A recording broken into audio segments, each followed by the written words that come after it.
All right. Hey, everyone. So I wanted to answer a question I got about circumduction, and there can be several reasons for that. So what is circumduction? First, you may be wondering. So when we walk, we bring our legs straight through. So kind of like this. Circumduction is when we swing our leg around, and it can be really pronounced like that, or it could just be a little bit milder, but it's not getting that like nice pendulum swing through. So why does this happen? Could be several reasons. One could be weakness at the hip flexors. So you need your hip flexor to lift your leg through.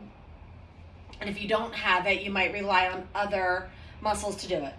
Another could be poor push off when you're walking. So like to get that nice push off, we'll set up your swing phase for gait or for walking.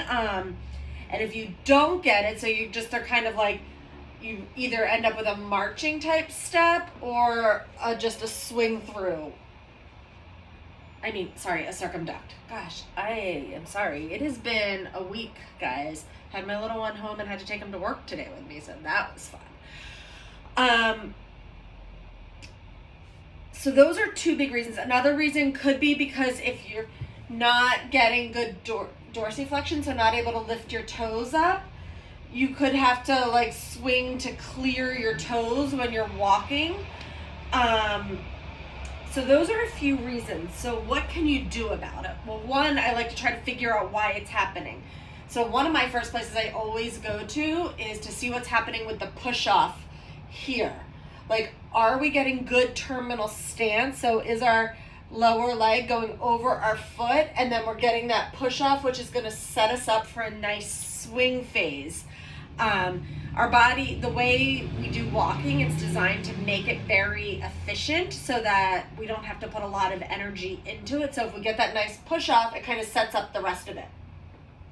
If we don't have that, I've been sharing a lot of exercises and talked about eccentric control. So I'm going to work on getting that range functionally. So even if you can passively move the foot all the way up, you want to make sure that they're using it. So you might want to do lots of like the squatting, the step downs. I shared a bunch of exercises.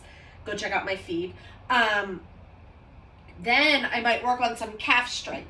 So getting them able to do that push off, like reaching up for things, going up on their tiptoes so that we can get that push off coming through.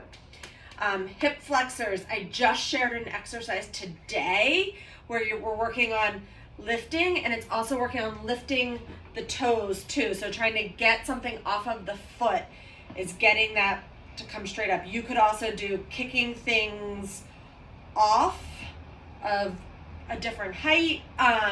You could work on just kicking a ball. So whatever it takes to get that straight through. If you're worried about them coming out, go stand next to a wall so that they can't get some of that. Put a spot on the floor so they know where they have to be. I've done it where I've had kids give me high fives with their knees, so just lifting up like this. You could do toe taps on a step. That's another great one that works on that lifting of the foot. So there's lots of ideas, and I'll try to break some of those exercises down and share them as well. But just wanted to start with that. So let me know what other questions you have. Hopefully that was helpful. Thanks for all of your questions.